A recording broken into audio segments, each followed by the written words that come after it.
यार सच में ट्रेलर में ही इतना मजा आ गया। सही सही बोलूं तो ये ट्रेलर मुझे वेनम के ट्रेलर से बेटर लगा। साथ ही कई सारे ऐसे डिटेल्स भी इसमें मिले हैं जो कि मल्टीवर्स को भी हिंट करते हैं, मार्वल एंड सोनी के क्रॉसओवर को प्रूव भी करते हैं। इसलिए चलो और डिले नहीं किया जाए, डुबकी लगाते हैं इसके ब्रेकडाउन में। और हाँ, सिंस ये ब्रेकडाउन है तो ऑब्वियसली यहाँ मेजर स्पॉयलर्स होंगे। तो ट्रेलर की शुरुआत होती है एक तरह से डॉक्टर माइकल मॉर्बियस के इंट्रोडक्शन के साथ। उसके बचपन से अब तक के स्ट्रगल को दिखाया जाता है और रिवील किया जाता है कि उसे एक रेयर ब्लड डिजीज है और उसके जैसे हजारों लोग भी हैं। वो बोलता है कि उसे अभी तक मर जाना चाहिए था और इस डिजीज के क्योर को ढूंढने के लिए उसे बाउंड्री पुश करनी होगी और वो स्कल आइलैंड टाइप के किसी लोकेशन पे दिखता है। अब जिनको कॉमिक बुक्स की नॉलेज होगी वो जानते होंगे कि ये सब डायरेक्ट वहीं से उठाया गया है जहां माइकल मॉर्बियस एक नोबेल प्राइज विनिंग डॉक्टर था और अपने रेयर ब्लड डिजीज के लिए अपने फ्रेंड के साथ मिलकर एक क्योर ढूंढ रहा था। जैसे आप यहाँ देख ही सकते हो, उस रेयर डिजीज के चलते एज के साथ उसके बोन्स कमजोर हो रहे हैं और उसको क्रचेस के हेल्प से चलना पड़ रहा है। इस शॉट में क्लियरली उसे नोबेल प्राइज भी मिल रहा है। वैसे यहाँ पे एक इंडियन कैरेक्टर को भी देख सकते हो। बस होप सो कि मूवी में ऐसा ही कोई और इंडियन कैरेक्टर भी हो जिसका प्रॉपर रोल हो मूवी में। आगे के शॉट में हम मॉर्बियस को अपना हाथ काटते देखते हैं, वो भी एक केव के बाहर। यहाँ आप किसी तरह का डिवाइस भी देख सकते हो। अब ये जो डिवाइस है वो बहुत ही इंपॉर्टेंट है भाई। हेलीकॉप्टर से इसी डिवाइस को यहाँ लाया गया है। कॉमिक बुक्स में जब मॉर्बियस और उसका फ्रेंड अपने क्योर के लिए रिसर्च कर रहे थे तो उन्हें पता चला था कि इफ किसी तरह से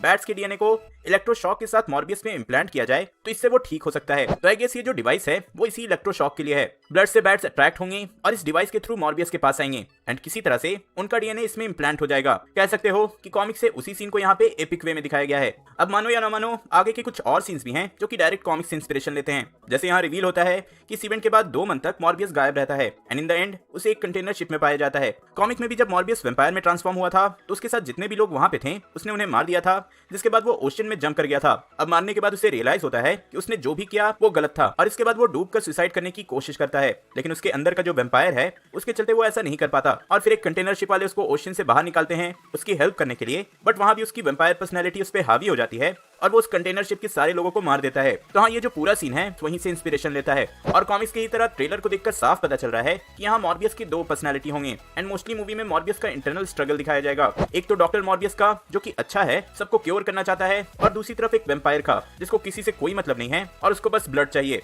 एक एपिक इंटरनल स्ट्रगल जिससे सिमिलर कुछ हमने वेनम में भी देखा था। फिर हमें दिखता है टायरिस गिब्सन का ये कैरेक्टर जो कि एक एफबीआई एजेंट साइमन स्ट्रॉट का रोल प्ले कर रहे हैं। अब देखो, ये कैरेक्टर सिर्फ मूवी के लिए नहीं बल्कि फ्यूचर के लिए भी बहुत ज्यादा इंपॉर्टेंट है। कॉमिक्स में ये कैरेक्टर सबसे पहले वेयरवुल्फ के पीछे पड़ा था और रिसेंट रूमर्स के अकॉर्डिंग वेयरवुल्फ पे भी एक मूवी या सीरीज बनने वाली है। उसके बाद ये कैरेक्टर इनिशियली मॉर्बियस के तो अगेंस्ट था और उसको रोकने की कोशिश कर रहा था, बट लेटर ये दोनों टीम अप भी करते हैं और रियल वैम्पायर से भी फाइट करते हैं। इवन एक स्टोरी लाइन में जो रियल वैम्पायर्स थे उनके बाइट से मॉर्बियस की फियांसे मार्टिन बैंक्रॉफ्ट भी वैम्पायर बन जाती है और फिर स्ट्रॉड एंड मॉर्बियस दोनों मिलकर उसे रोकते हैं और उसे क्योर भी करते हैं। तो हाँ यार, मुझे पता है कि ये सब सुनने में थोड़ा क्रिंजी लग रहा होगा, बट ये सारी स्टोरीज कॉमिक बुक्स में बहुत ज्यादा पुरानी हैं, तो आई डोंट थिंक सो कि ऐसा कुछ मूवीज में भी होगा। बस अभी के लिए इतना समझो कि साइमन स्ट्रॉट का जो कैरेक्टर है वो बहुत ही ज्यादा इंपॉर्टेंट होने वाला है। देन इस शॉट में हम लोग को एक बिल्डिंग पे होराइजन लिखा दिखता है और ये है होराइजन लैब्स जो कि mostly Marvel universe and specially Spiderman के यूनिवर्स के लिए बहुत ही ज्यादा इंपॉर्टेंट है। स्टार्क इंडस्ट्रीज की तरह ये लोग कई सारे एडवांस टेक्नोलॉजी पे काम करते हैं। इन्होंने स्पाइडरमैन के कई सारे कॉस्ट्यूम्स भी बनाए हैं। इवन मॉर्बियस भी इस लैब के रिसोर्सेज को यूज करता है और नेक्स्ट शॉट में आई गेस हमें इसी लैब के अंदर का सीन दिखाया गया है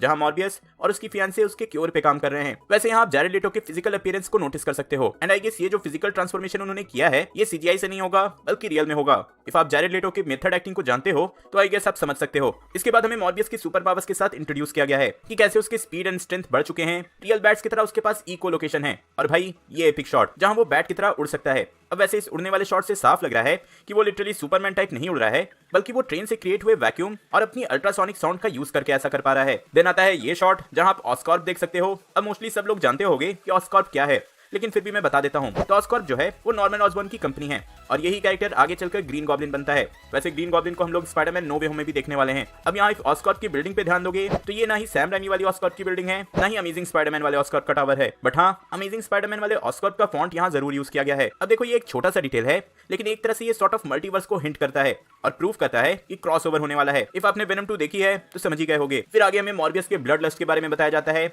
आप उसे लिटरली एक ब्लड बैंक में देख सकते हो। मूवी का जो ऑफिशियल सिनॉप्सिस रिवील किया गया है उसमें भी यही मेंशन किया गया कि यहाँ मॉर्बियस की स्ट्रगल को दिखाया जाएगा, स्पेशली उसके ब्लड क्रेविंग के लिए, और इस क्रेविंग को पूरा करने के लिए वो उन लोगों को मारेगा जो कि उसके अकॉर्डिंग लाइफ के लिए वर्दी नहीं है। नेक्स्ट हमें दिखता है ये कैरेक्टर जो कि मूवी में मॉर्बियस का मेंटर रहेगा। वैसे इस कैरेक्टर का नाम क्या होगा ये रिवील नहीं किया गया, बट मेरा गेस है कि ये मैक्स मॉडल होगा जो कि कॉमिक्स में होराइजन लैब्स का फाउंडर है। इसके बाद ये वाला शॉट ज्यादा इंपॉर्टेंट है क्योंकि इसमें बहुत सारे रेफरेंसेस हैं। सबसे पहले तो ऑब्वियसली डेली बिगल, जो कि स्पाइडरमैन यूनिवर्स का न्यूज़पेपर है, आपने वेनम में भी देखा ही होगा। न्यूज से साफ पता चल रहा है कि माइकल मॉर्बियस को अरेस्ट कर लिया गया है, जो कि हमने पहले देखा ही। लेकिन नोटिस करने वाली बात है, यहाँ राइनो को मेंशन किया गया है। अब ये जो रेफरेंस है वो स्पाइडरमैन के विलन राइनो का हो सकता है। मे बी अमेजिंग स्पाइडरमैन वाला राइनो रिटर्न करने वाला हो इन नियर फ्यूचर। एंड इसके बाद यहाँ पे ब्लैक कैट को भी मेंशन किया गया है। अब ये कैरेक्टर भी स्पाइडरमैन से ही कनेक्टेड है। कुछ दिन पहले ही रूमर्स भी आए थे कि सोनी इस पे मूवी बनाने वाला था। इस कैरेक्टर के बारे में सिंपली समझाऊं तो इसे डीसी की कैट वुमन की तरह समझो। कभी ये स्पाइडरमैन की हेल्प करती है तो कभी उसके अगेंस्ट भी चली जाती है। और इस न्यूज में ब्लैक कैट फ्रेंड और फो मेंशन किया गया, विच मींस कि ये कैरेक्टर ऑलरेडी इस यूनिवर्स में एग्जिस्ट करती है। और अगर आपको याद हो तो फ्रेंड और फो का टर्म मोस्टली स्पाइडरमैन के लिए यूज किया जाता था। आगे में कई सारे क्राइम साइट दिखाए जाते हैं, जहां इवन आप पुलिस की बॉडीज भी देख सकते हो। अब इस ट्रेलर से तो ऐसा लगता है कि इसमें मॉर्बियस इन्वॉल्व होगा, बट मेरा गेस है कि यहाँ दूसरा वेम्पायर भी है। ये है लॉक्सियस क्राउन, जो कि मूवी में मॉर्बियस का फ्रेंड होगा, लेकिन इसके पास भी सिमिलर पावर्स हैं। अब कॉमिक्स में भी कुछ ऐसा ही था, उसके पावर मॉर्बियस से सिमिलर ही हो गए थे। तो यहाँ फिर से मुझे वेनम की स्टोरी से सिमिलर स्टोरी गेस करने पे लग रही है। जहाँ एक सिम्बियोट दूसरे सिम्बियोट से लड़ा था, यहाँ में भी एक वेम्पायर दूसरे वेम्पायर से लड़े। बट एक्चुअली मूवी में क्या होगा ये तो देखने पे ही पता चलेगा। भाई हर बार मेरा गेस सही नहीं होता। देन है ये शॉट। अब यहाँ मॉर्बियस से ध्यान हटाकर वॉल पे स्पाइडरमैन को देखते हैं।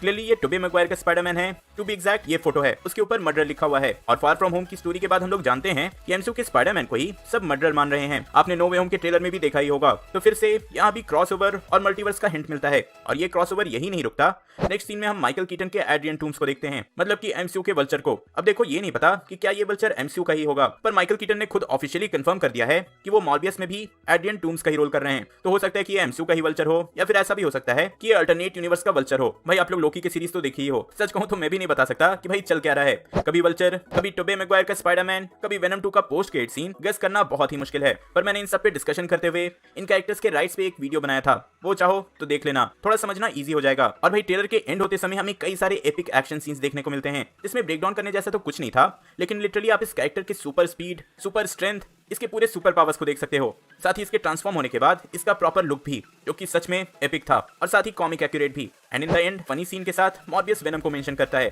अब ये तो ऑब्वियस था कि भाई मॉर्बियस और वेनम दोनों एक ही यूनिवर्स में हैं, तो ये मुझे उतना शॉकिंग नहीं लगा। लेकिन एक ओवरऑल बड़े लेवल पे मार्वल और सोनी के बीच क्या चल रहा है ये जानना इंटरेस्टिंग होगा। आपको मॉर्बियस का ट्रेलर एंड मेरा ब्रेकडाउन कैसा लगा कमेंट में जरूर बताना। इफ पसंद आया तो लाइक करना, इफ मैंने कुछ मिस कर दिया हो तो वो भी बताना। मैंने तो यार सच में ट्रेलर बहुत ज्यादा एंजॉय किया, पर ऐसा भी फील हुआ कि इन्होंने बहुत कुछ रिवील कर दिया ट्रेलर में ही। लेकिन फिर भी मॉर्बियस की सुपर पावर्स को देखना एपिक था। और भाई जाते जाते अभी तक चैनल को सब्सक्राइब नहीं किए तो यार कर दो भाई, अच्छा फील होता है।